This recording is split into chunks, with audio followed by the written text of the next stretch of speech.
Hey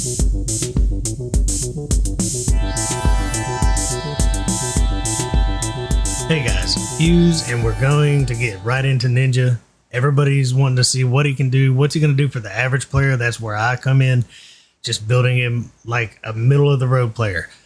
I took him straight up. I missed this entire fragment event. Everything was ready to go, so I've got him built out, and we're going to test him everywhere. But we're going to do it as fast as possible. So let's jump straight into his kit. Just kind of discuss what's interesting about it. So his A1 does have a chance to break defense. That's great. Fills his turn meter by 15% when used against bosses. So when he's against a boss, that will be tricky to try to tune him on a clan boss. Getting extra A1s with allied attack and stuff, it's going to take some serious number crunching. But on every other boss, that just means he's moving faster. Fast is going to be good for this guy. Let's get to his A2. This is pretty much amazing. He attacks 3 times at random. Of course, when you're up against a boss, you'll narrow it down to that boss. So that's 3 hits at random, placing HP burn for 3, debuff for 3 turns. So this is great, especially with Master Hexer. We're going to get into that. Maybe the most important mastery for him. We'll talk about that here shortly. He also put Perfect Veil on himself. That's good. He's an attack champion, needs to stay alive. But when this is used against a boss, it instantly activates any HP burn debuff, including the HP burns from this skill. So if there's 1 up, that's great. It'll do that. But he's going to place 3 on that boss, hopefully 4 with Master Hexer, and instantly ignite, I believe, all 4 of the ticks of that HP burn. So you're getting HP burn to hit 4 times when Master Hexer lands instantly, plus the strong attack. Then Science Slash. This is cool. It attacks all enemies. When you're working through waves, this is guaranteed once he's booked to freeze all the enemies. That's great. Against the boss, it will not do this. It will only attack the boss, no AoE, and it will ignore 50% of the target's defense. A little bit built-in savage gear there. It will also decrease the cooldown of Hellburn, making this, when this is all booked out, that makes this a 2-turn cooldown. He hits this move, cools this back down. That's the move that's going to take these bosses down. Throwing out an HP burn for 3 or 4 turns, and then just instantly igniting those HP burns. Absolutely great. His passive. It increases his attack by 10% up to 100%, and it increases his crit damage by 5% up to 25%. Each time that he hits a single enemy by all 3 of his ninja active skills in a single round. This is going to be effective on a boss. This is really going to only be effective on a boss. But when fighting a boss, this happens much faster. It goes up by 20% for his attack and 10% on his crit rate. So once you get to a boss, he's designed to kill that boss. He's going to ramp up his damage much faster than he is in the waves. But he's good on waves too, especially with Science Slash. Just a guaranteed CC. Freeze all enemies, help you get through them. It hits hard. Let's look at his masteries as quickly as we can. Obviously, there's a ton of ways to build him, and how you're going to use him will depend heavily on that. But I think War Master is the way to go. So I'm going with War Master. He's made to kill bosses. Extra damage on that boss is going to be great. I can see you taking. He does enough damage to take Helm Smasher, but waves isn't exactly what I'm bringing him for. I'm bringing him to down those bosses. If you're not a Helm Smasher guy, there's always Flawless Execution just to guarantee more crit damage. Giant Slayer could also come in handy. He has a 3-hitter that comes around pretty often. It hits at random, but against the boss, it will target just that boss. It's possible to use this, especially if he's moving fast. I'm just going to go with the safer bet, the higher chance, and take my War Master. Everything in here is pretty basic. Do more damage as I'm killing people. Speed up as I'm killing people, because he will kill as you're going through waves in the Doom Tower. Now over here, I took a little bit of accuracy to get into. Now think about this: Arcane Celerity, a 30% chance of increasing your turn meter by 10% when a debuff is removed or expired. This guy's burning through debuffs like crazy, so this could really speed him up against a boss. I definitely wanted to get that. Any 2 sets, if you're wearing more than 1 2 set, I always go with Lore of Steel, and I am. Cycle of Magic is interesting here. Small chance to decrease a random cooldown, but whatever it cools down is going to benefit you. Straight back into placing that HP burn for 3 or 4 turns, or straight back into his A3, which will get him back into his A2. So I'm going to give that a shot. Other than that, I kind of do like Evil Eye, but I really want to see if I can once in a while get lucky and speed him up even more. Master Hexer. Absolutely. It's going to, the decreased defense, if you land it, it's going to last longer. But more importantly, it's got a chance of landing that HP burn for an extra turn and then doing the damage instantly for all 4 ticks. So we're going to go ahead and explore this together. I have simply ran a couple waves with him. That's it. So where is he going to be good? Where is he not? One bummer is he's not void affinity. So he does have an affinity to have to match up to somebody. Let's just let's go check him out in some waves. Just real quick. That's what I was doing. But let's see what he does against waves and what kind of damage he does. So we're going to let's just take a very simple team here. There. All right. We'll go over my build in a minute. Just ready to jump in. Let's put this on ×1. So we're going to buff up. We're going to break their defense. And then here is his science / I believe. No, that's his HP burn. His A2. Pretty good damage. Pretty good damage. He landed HP burn for 3 and 4 turns. Definitely great. It doesn't instantly ignite them when you're on just waves. So we'll get into this next wave. Not bad damage for an A1. Come on, guys. Speed up. All right, so comparing him to some heavy hitters, there's Science Slash. Good damage, solid freeze. Excuse me. Been working. And then that random 3 hit does a lot of damage, especially when it targets down on one enemy. So we're going to speed this up. You've seen it all going. You can bring him in here as a part of your team for sure on waves for security and for damage. So great CC characters like this that bring CC and they actually do some nukage. Those are hard to come by. He's yours. He's free.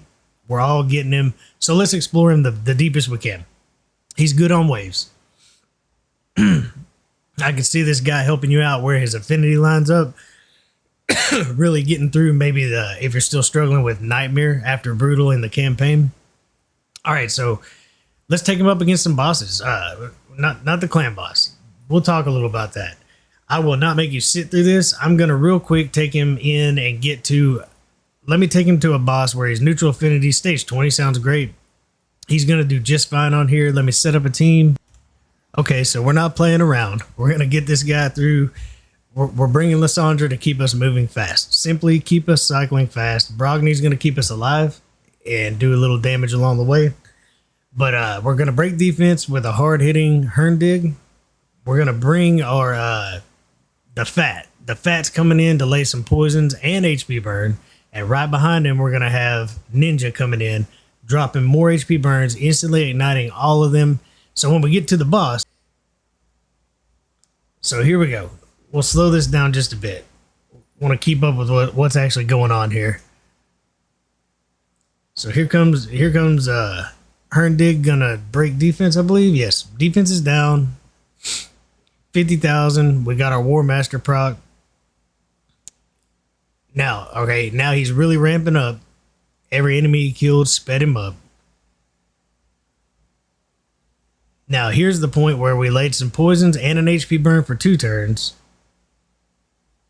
And here comes Ninja after Herndig. Hopefully no, I was hoping to land a weak in there. All those numbers, I'm going to slow that down. All the damage from all the ticks of all those HP burns just going up.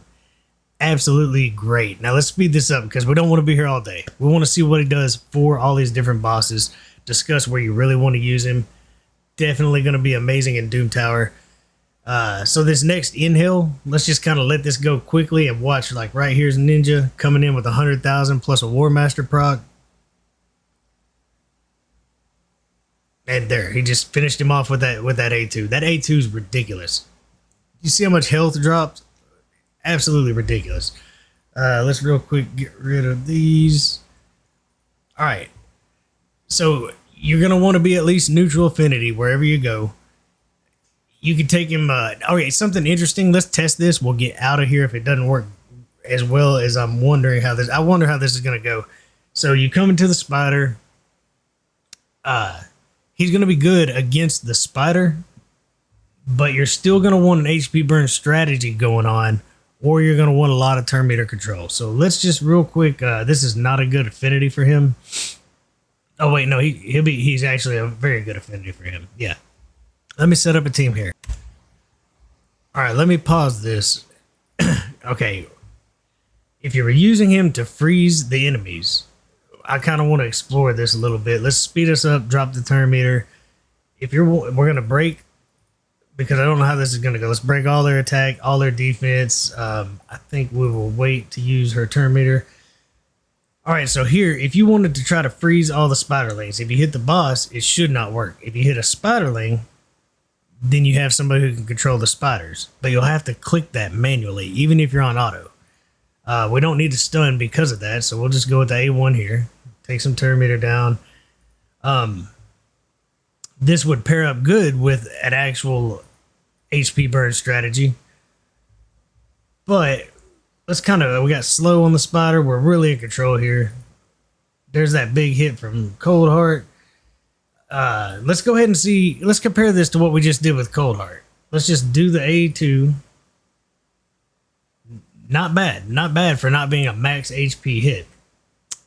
So we're not worried about turn meter yet. Most of them are still frozen. That's really good. So the reason that wasn't such a strong hit on here is because we do hit randomly. You see we landed an HP burn down here. So if you have like a not consistent HP burn team, he's going to help a little bit there. Let's see if we can stun these guys. But basically raw damage is where he's going to come in and shine. We easily can keep this turn meter down, so we'll play a little bit more. I'd like to get back around to Cyan Slash. Let's just use an A1, speed our turn meter back up. So this probably is not really his spot, to be honest, but he can fit in here. He's going to do damage. It depends on what your team is actually doing. Do you need to kill the spiderlings? Do you need to freeze the spiderlings? But one more turn, and we're going to see what happens when we attack the boss, and make sure that it's the way that it reads. Let me just A1 here. If we attack that boss, I believe we will hit the boss hard, but we'll completely ignore freezing the rest of the spiderlings. Just something that definitely you'd want to know. So here we go. Yeah, it doesn't do the AoE. So he's useful there, but he's not his place, right? Not going to break anything, change the game for you there. Now he's going to be just fine on Ice Golem. I mean, help you kill all three of the two ads and then nuke down the boss. He's going to be good there. Less effective again, because unless you're taking those ads out permanently with another hero that can actually block revive, you know, like if you have Lydia, he'll work out great, because once you're on just the Ice Golem, he's going to do a lot of damage for sure. But if the ads are out, he's going to spread that AoE, that 3 hit. It's going to spread around, but he will help control the ads if you click on them and freeze the 2 ads, stuff like that. So he's definitely good there too, but you know, amazing, I don't know. I think he'll be fine on Fire Knight. He's got plenty of hits coming out. Once it's down to the Fire Knight, you're going to do a lot of attacking. We'll set up something and go straight to the boss. Quick note, I went to stage 21 instead of 20 because his affinity wasn't lining up, so we'll give this one more shot. You do have to love that freeze. I just had to come in and doing big damage and freezing. That's definitely great. Great way to control him. Super addition to a team when you're needing CC and damage. We'll come back again at the boss. Sorry to cut him. Okay, we're coming up on the boss.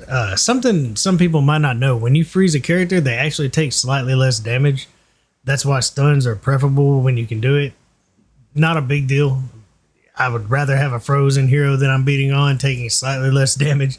So here's the deal. On the boss, his multi-hitter is the one you really want to hit while the shield's down, unfortunately. So, but it's the move that's going to help get that shield down. That one. We did actually still land 2 HP burns just with one of those hits. So that's pretty solid. The Master Hexer helped out there. It did do the extra tick. But now that we've got him under control, we'll come back around. He'll never get a turn, which means we're definitely going to ramp up on damage. Without him ever taking a turn, we're going to continuously cycle all our ninja moves and increase our damage, crit damage. So every time he goes, we're going to watch it ramp up. 39,000. I should have took Seal out and brought in somebody else to do some damage, but 58,000. It's all about Ninja right now, right? It's all about Ninja. What can he do? That's it. You can't add all that up. That's a ton of damage. All them red numbers flying up. You got to pay close attention. That's a lot of damage. We'll see at the end. I think one more of those and this is over. So there we go. That's so much damage. What's he doing? 1.7 million. Nobody else even had a chance to put out any damage. So we definitely have a strong hero. This is a tough one. All right, definitely have a strong hero, but let's get him where we really believe he's gonna do his best work against these bosses. This one really stands out. This one really stands out. Let me make a team real quick. I'm gonna go ahead and increase the attack because just of all my blue characters by using my aura from Trunda. And we're taking in a heavy team here. A heavy team with some support, an extra HP burn to make sure that we're setting that off. Because as soon as you land HP burn on this boss, the faster, the lower its resistance is, so your accuracy doesn't have to stack so high. So we should burn right through these waves. We've got a lot of AoE hits here. Some really strong champs. How will he compare? He's not even going to get a turn hardly on these waves. How will he compare? But so we've got some big hitters coming in. We'll just leave this on full auto. We should have no problem getting these HP. Now that it's up, we should be able to land it. There's his Omni Slash. It'll do even more as we kill the spiderlings. I suggest when you're in here, click on this guy, kill him. He'll strip debuffs off of the main spider. So I'm going to focus him down.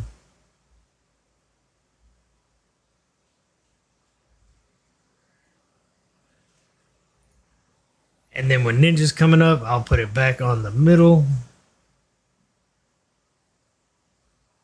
Breaking defense, which is great. And from here out, I don't think we're going to have any trouble at all. Any trouble at all. Every time that HP burn, that Omni Slash or whatever it is comes out, we're definitely going to do a lot of damage. And we're putting him up against some real heavy hitters. Without question, I'm wondering how he's going to pan out against some serious damage dealers. But that one move, there's no question it's going to be the most. Look at that. 130,000 went up like 4 times. He got 4 HP burns. He took the one that was already there and then put 3 or 4 more up. Unbelievable. This guy is going to be very useful. Don't take him against the Magma Dragon. That's a no-no. You put a HP burn on the Magma Dragon, he's going to heal up. You do not want Ninja on the Magma Dragon. I wish he was Void. If he was Void Affinity, you'd never have to worry about any of these bosses other than the Magma Dragon. That's a quick run. That's a quick run with almost 2.5 million. And this is against some serious damage. I mean, we don't have to see much more. So here's the thing. He could do this against you can bring him in as your main source of damage against the Nether Spider and just bring all support champions to keep him alive. Absolutely would work out great. If you dare, you could put him in Destroy set and take care of that Scarab boss. Not something I suggest doing. I'd build it. Let's look at my build. What are we working with? You see the damage. It looks wonderful. I used Perception to get him close to 300 accuracy because I'm using him in Doom Tower. So I want that 300 accuracy. I did use extra crit damage with this set and extra attack with this set. This set also does give him a shield for 15% of his HP to help keep him alive because he is a damage dealer. So he's only running at 173 speed. The faster, the better, right? You would love to be over 200 with this guy. I'm sure I'll build him out like something like that eventually. I did get a pretty good amount of between glyphs and that extra attack from my set, the divine attack set. I got almost 5,000 attack. And looky here, we got our crit rate, only 235% crit damage. Not that bad, right? 300 on accuracy. We got our crit rate, just decent crit damage, and pretty solid, not a crazy, but solid attack.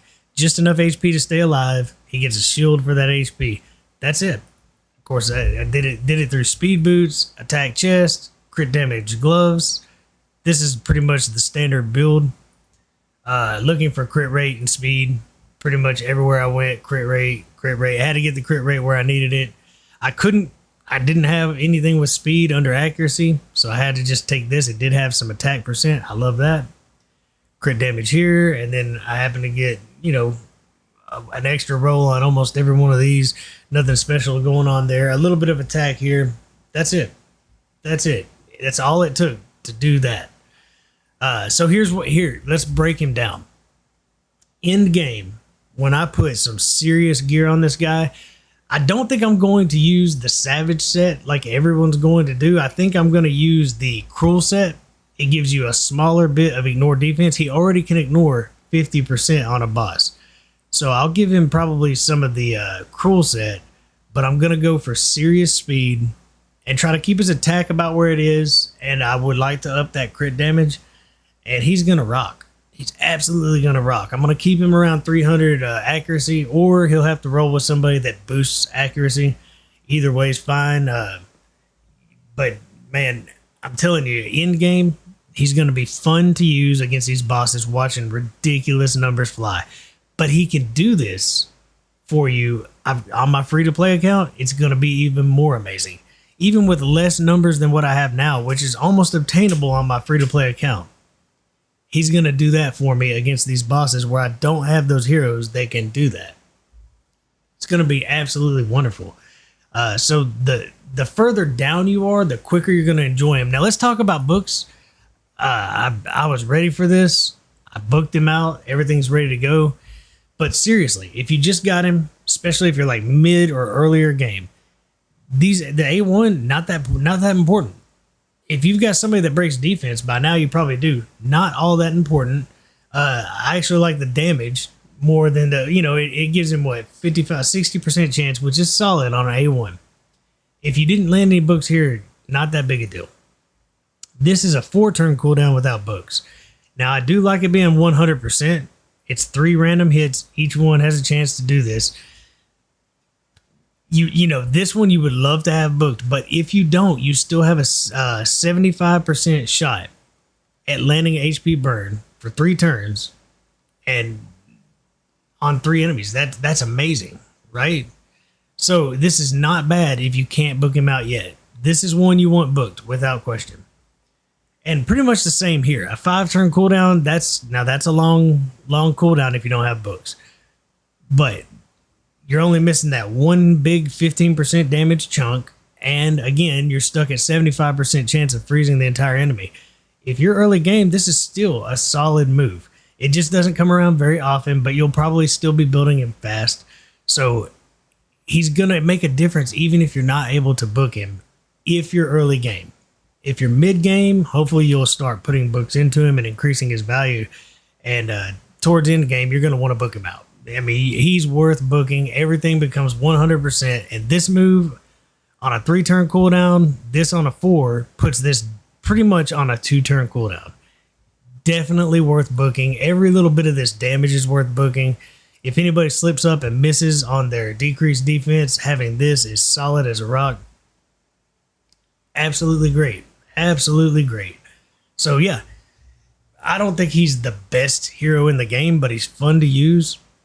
And definitely one of the best boss killers now that we are capped from using Septimus.